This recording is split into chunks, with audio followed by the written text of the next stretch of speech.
Hey, everybody. Welcome back to Breakfast with Bob from Challenge Daytona, the PTO 2020 Championship. My name is Bob Babbitt. We're brought to you by Captiva Spine, John Hall Chevrolet, USA Triathlon, Foundation Risk Partners, and the PTO, the Pro Triathletes Organization. Our next guest, Jodie Stimpson, and I'm excited to finally meet you. What a pleasure. Thank you. I'm excited to be with the legend of Breakfast with Bob. This is wicked. This is amazing. I want to go through your career because I think it's really fun. You started swimming, 4 years old? Yeah, my dad taught me to swim when I was 4. Yeah. It sounds like child abuse to me, but yeah. Okay. So your dad taught you to swim, and then your Uncle Derek introduced you to try when you were 8 years old. Yep. Yeah, he did Ironman at the time. And then, caught the bug from him. So you were talking... You're doing sprints, cycling around the Langley Leisure Center several times, then 2 hours swimming, and then you run home with Dad. Yeah.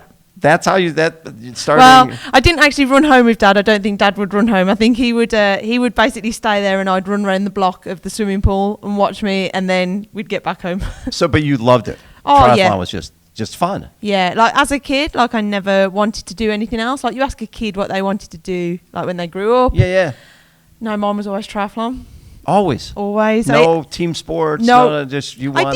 I did in school. Like I did like netball. Yeah. And I played like water polo. But yeah, triathlon was. How was it? My sport. Yeah. So when did you get to the point where you felt like, you know what, I think I can be pretty good at this. I think I could become a professional.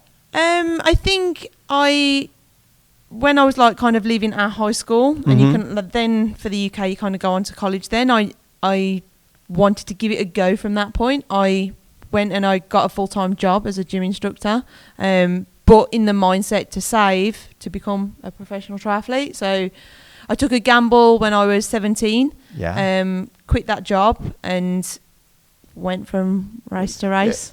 And you won the Junior World Aquathlon title when you were 17 years old. Yeah, I actually raced in the same one as Sarah McClarty that year. Oh! Yeah, so they put the youngsters in with the everyone in together. Yes. And Sarah was in that race, yeah. Just a few years older. Just love it. Yeah. So your first World Series podium, Kitzbühel, 2013, and then 2 golds, Commonwealth 2014. You were on a roll. Was the goal... So 2012, we were talking about a little earlier, the UK decided they're going to try domestique, right?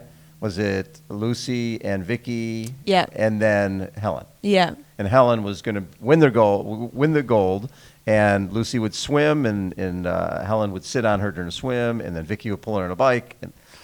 But you didn't quite agree with that whole philosophy. No, I don't. I never kind of have when it comes to the Olympic Games. I think the Olympics, you should have the best on the start line. Yeah. In saying that, like at that time, Helen was our best athlete in the shot for a medal. Right. I still don't agree with the domestic role. Right. She didn't need it. She needed to, in my eyes, go and get the medal herself. Right.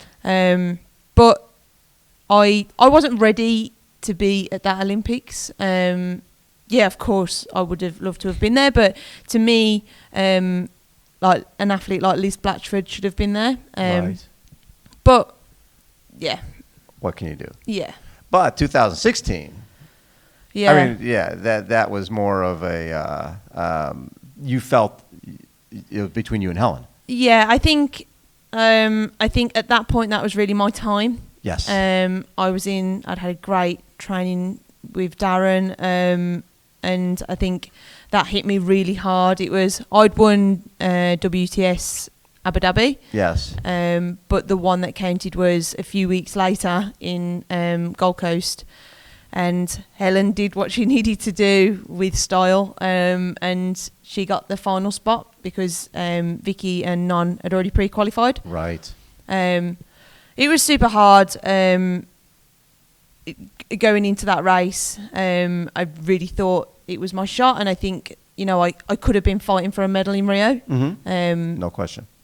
It just wasn't to be. Well, and you're sort of in an era of just great women triathletes from the UK. Yeah. Right? Where you've got, we're talking, what year was it? In Rio, you've got Helen Jenkins and Nan Sanford and Vicky Holland and yourself and there was just so 2018 you were 7th in the World Series and 4 Brits ranked in the top 7. Yeah. Yeah, I remember there was I think there was at least 2 where you had basically just GBs running together, right. and then you'd have KD Severus from yes, the States. Yes. It was, you know what, it's a great time, but I think that's what really steps us all up as athletes is right. that not only are you fighting against like the WTS field, the best athletes, it's like it's another driving force, I suppose, to have them all as Brits as well. Right. So when I look at all the different racing, are you thinking about 2021 for Tokyo or no? No. The team's been announced. They announced it this early. Yeah, they've announced their team. So their team is Vicky, Jess and Georgia. Yes, which is a really strong team. Which again, like, they're really strong women. Yes. And all of them could be fighting for a medal. No question. So am I thinking about it? No, because the team's selected. Will I be ready? If anything was to happen, yes. Yes. And that's kind of one of my driving forces for next year is that, you know, I will still be there, ready if I was needed. Right. But I've got other goals for next year as well. Which are? I'm transforming over to 70.3. And that's exciting for me. Am I done with ITU? No. But you'll still do some. Yeah. Because you've never, this year, or 2019, I don't think you were ever out of the top 15 anywhere you raced. No. Right? So you had a really, really good season. Yeah, like I think, to be honest, I think I've struggled the past couple of years. I don't think I've shown me as an athlete. I've struggled with injury. It's been quite a rough period, but I'm coming out of that. And it's exciting to say that it's, hopefully that phase is behind me now, and I'm kind of learning how to train my body as an older athlete. Older athlete? Wait, how old are you? 31. See that you're not even close to prime for 70.3 and for Ironman. I think, yeah, but I think it's once you kind of abuse yourself as a 20-year-old and you get away with a lot of things, and yes, and you've been doing this since you were 8 years old. Yeah, right? and I think you can kind of, I love pushing myself. I love finding new limits. I mean, Right. what athlete doesn't? But you need to kind of control that a bit more, right, as an older athlete. And I think I'm still learning to do that. Of course, I like pushing myself. I like, you know, finding how fast I can go. And right. But there's a time and a place. Well, and this is the time and the place. Yeah. We got $1.15 million on the line. This is the time. This is the time. And this is a perfect sort of, you got some of the 70.3 athletes, some of the Ironman athletes, some of your fellow ITU athletes here. You excited about this? Oh, for sure. Yeah. Definitely. I think having the opportunity to race against the best field, not only this year, I think this is the best field in a good few years that have that the PTO have put out. Yeah, and just what the PTO is bringing to the table here for pros and what's been a tough year. I think this is amazing. I think this has been the hardest year of my life, and I think having this opportunity for me personally couldn't have come at a better time. So next year, if races are happening, you'll be doing some 70.3s. Oh yeah, definitely. Yeah, and that excites me. That's an exciting thing to absolutely. Yeah, to kind of some new challenges. Yeah, well, especially someone who grew up in the sport, you know the Ironman, you know those sort of legendary events, and you want to be part of it. Yeah, definitely. Yeah, and it's a different. They're all really cool groups of people, and it's just nice to be on a start line with the best field. It's you know, it's what we want. We want to race the best in the world. Right. Have you had a chance to ride this track yet? Not yet. I'm going to be on it. Yeah. Have you spent a lot of time in aero bars? You know what? Not loads. It was I only got the go ahead really for the race. Probably about 4 or 5 weeks ago. Yep. So I've spent a lot of time in that period. But I do think in the women's field, like, this is where the 70.3 specialists are are going to show, their craft. Right. This is their playing field, and I'm stepping into it. Do I want to step on toes? Yes. Of course you do. Yeah. It's a lot of money. It's $100K for first. Yeah. Am I going to try to? Yes. Yes. But it's all new. Yeah. So, yeah. So when in the ITU races, you're racing the same people over and over again, so you know them. A lot of these people you don't know. Do you study your competition? Do you try to find out what their strengths and weaknesses are? I'm a bit of a triathlon geek anyway, so Yes. I do watch all distance. All video. Yeah, like I love watching Kona. I love watching 70.3. Yeah. I love seeing how these athletes are going. And some of these athletes have moved over from ITU, like Paula Finley Absolutely. and Holly. Like these girls did race, the shorter distance first Mhm. before going over. So yeah, like I do follow these girls, and I kind of see how well they're doing. And again, that motivates me. Yes. When you look back at that little girl, 4, 5, 6, 7, 8 years old, just splashing around the pool, and now you've been making a living doing this splashing around in the pool, does it surprise you? Yeah, like I suppose it was always, it's kind of the dream job, isn't it? To kind of go Yeah. and say that Travel the world. I get to do what I love for a job. Not many people in the world can say that. Right. And I'm extremely grateful to be able to do this. Well, best race you've ever had? I've got to say Commonwealths, Glasgow. Yeah. Yeah. Well, didn't you get a couple of golds? Yeah, I Yeah, did you the get the mixed individual relay. and the relay. Yeah. What a few days. So cool, right? Oh, amazing. Absolutely. I think amazing. people, especially people married, we don't realize how special the Commonwealth Games are and how big they are. Yeah, I think it also made it so much more special just because it was kind of a home. It was in Glasgow. Like so many friends and family got to come up and be a part of it. And Right. like triathlon's not a individual sport. Yes, you're out there as an individual, but so much happens before that race. And for those to get to be a part of it, Mhm. like they're a part of the journey, and they got to be a part of the final show. Right. It was just amazing to have them there. When the 2016 Olympics was airing, could you watch? I actually needed to be in a positive place, so I went over to Boulder, known for being a triathlon mecca, and Yes.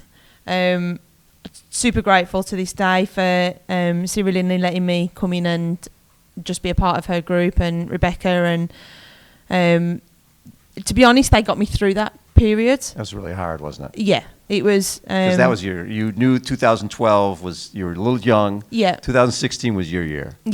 Yeah, and like I needed to go and be in a triathlon bubble, which is weird because it's given me at that period it was giving me such heartache, but it gives me so much love from the sport as well. So I needed to go and escape from it and immerse myself in it. So it's a bit weird. But it's one of those things where this sport is still in your blood. Yeah. You needed to be not in the UK Yes. when this thing was airing. Yeah. I need to be somewhere else. Yeah. And but still my passion. Still with my passion, but without having it shoved in my face that I should be on that starting line and Exactly. Yeah, exactly. Yeah. Do you see yourself moving from, you're moving in 70.3, you're the historical person down the line, you want to do Kona as well? I don't know many people that don't want to do Kona. Have you been? I actually went in 2012. It was the first time that I'd started training with Darren Smith. Yes. And we were actually getting ready for the grand final that was in Auckland. Right. But he was coaching Chris McCormack and Bart that were racing Bart Kona. Arnott. Yeah. So then I went with, there was me, Annie Haug and Lisa Norden that all went and trained at Kona when the race was happening. I didn't realize Annie was over there that early. Yeah. Wow. So then we trained over there when the race was happening, and then we went and did our World Championship in Auckland. Yes. So we kind of went and we were there for 2 weeks before, and we saw the transformation of the island. from nobody there Yeah. to all of a sudden it's Disneyland. Yeah, exactly. So yeah, I've been, and next time I go, I hope to be on the start line. That'd be so fun. It'll be wonderful to have you there. And so, are you thinking Collins Cup? Trying to do Collins Cup in Samarin in May? Yeah, I'd love to. Like next year, it's kind of, I see it as it's what I want to race. Like it's I still want to do ITU, but I want to do 70.3s as well. Right. So it's kind of learning my trade of 70.3 and still enjoying ITU. Well, what's nice is doing the ITU knowing, hey, I'm not going to another Olympics, right? I'm done with that.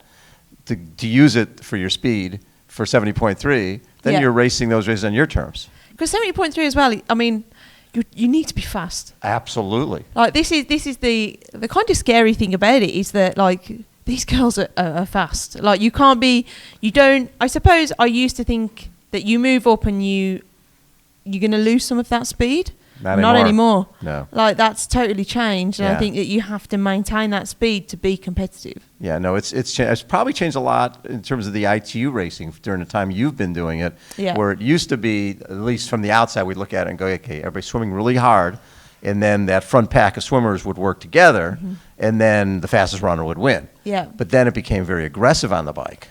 Some point. So, when did that happen? When did it change?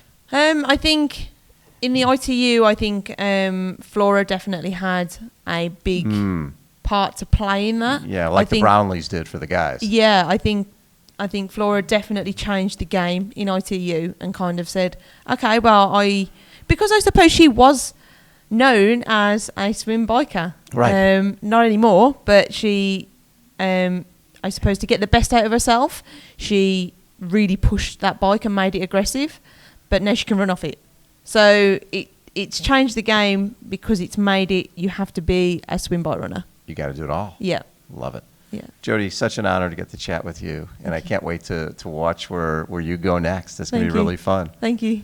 Jodie Stimpson has been our guest, everybody. Again, this is Breakfast with Bob, and we are at the Challenge Daytona event and the PTO 2020 Championship. Hold on.